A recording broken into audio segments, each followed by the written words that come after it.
I'm back here today with Dave Duval, investment banker with Claiborne Advisors, and we're going to continue a conversation that we have previously held on some important issues in the merger and acquisition field.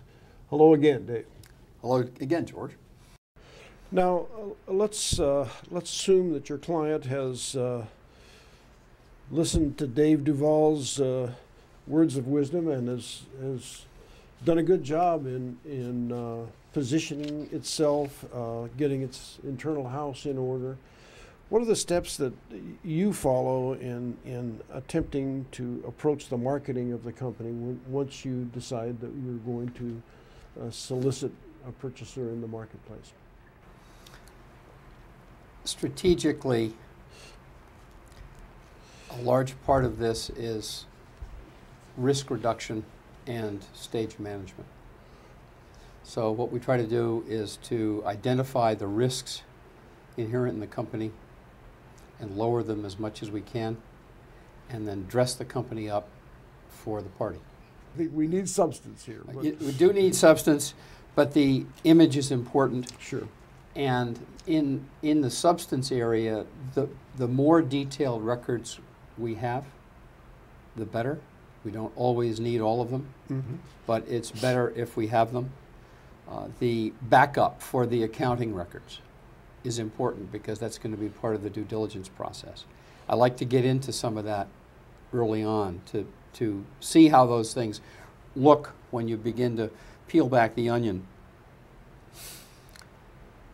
A lot of times, if companies will start this process early, a little work done frequently is a lot more efficient than having one big catch-up at the end. If a company has been around for 20 years and then all of a sudden you're asking them in the next 6 weeks to prepare all of the records that we need for the sale process, it's a much bigger job for them than if they have been doing that already for the past couple of years. How do you go about, in your view, the most effective way to identify likely buyers here without wasting a lot of time and effort and the client's money? First of all, you need to know where to look.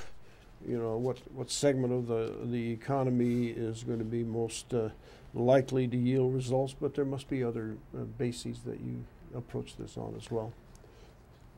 Often the company owner has had unsolicited requests to buy their company from competitors, from non-competitive but complementary companies, and from financial buyers, and that's a place to start.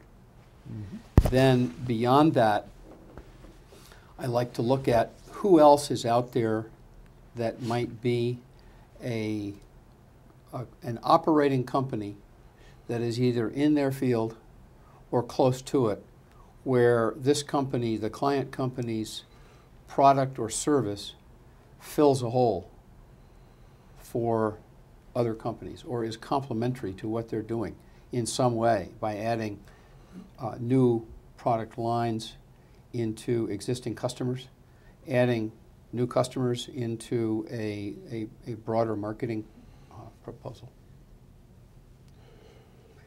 I'd also go and go to trade shows and poke around. Oh, do you? Absolutely. Oh, yeah. Yeah. Frankly, I'm like a kid in a candy store when I go to trade shows. I love doing that because then I get a real feel for the industry, who else is in it, what's going on, what the dynamics are, and then to the extent that there are trade associations out there that don't have a trade show coming up in the time frame that works for us, then I will look there also. In addition to that, I will look and see among financial owners who owns companies in that field or might want to get into that field. Your private equity firms and the like that might be collecting a corral of companies that are in a particular industry, for example. You and I have run across one of those in the wheel industry, as a matter of fact. Now,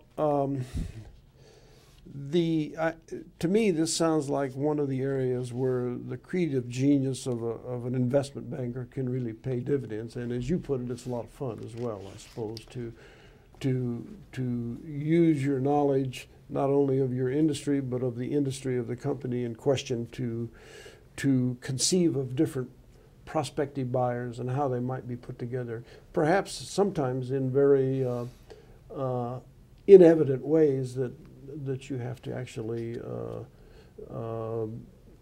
conceive yourself. For example, a company, a prospective buyer might have a chain of distribution that's perfect for your client's products, but they might be in entirely different fields.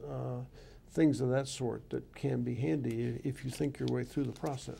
Exactly. There's a company I talked to recently that frankly didn't really understand what business they're in. They thought they were really in a piece of the food business, but they aren't. They're really a logistics company. Mm-hmm. And they have a pretty good logistics operation. And that's where the value of that company is. Mm-hmm. It's not in the fact that they happen to be distributing food. Mm-hmm. But when we sat down to talk to them about it, they began to understand that. And so that helped in positioning the company for that. So yes, that part of the process in terms of determining who the buyers are or might be is interesting and it's fun. Frankly, that's the easy part. Yeah. Now, when Claiborne Advisors goes out to sell a company, do you put a price on your company? No. Or do you talk to your client about pricing? Absolutely. One of the early discussions that I'll always have with a client is what their price expectations are and in what time frame. Mm-hmm. And that same company I just referred to had very unrealistic price expectations when I spoke to them. They had had 2 years of losses. Mm-hmm. Their revenue had decreased from 18 to 14 million. Their gross margins had dropped from the mid-30s to the high 20s. They had $6 million in debt, and they wanted to sell for 7 or 8. Mm-hmm. When I looked at the numbers, I had to tell them that today the company might bring under $1 million. They have some serious work to do. The issue there is they need to get a certain amount of money to be able to pay off their debt. Mm-hmm. But they're going to have to work a couple of years to turn the company around in order to do it. Dave, we have a lot more to cover on this important subject, but I'm going to stop at this point, and we'll continue in another session shortly. Fine.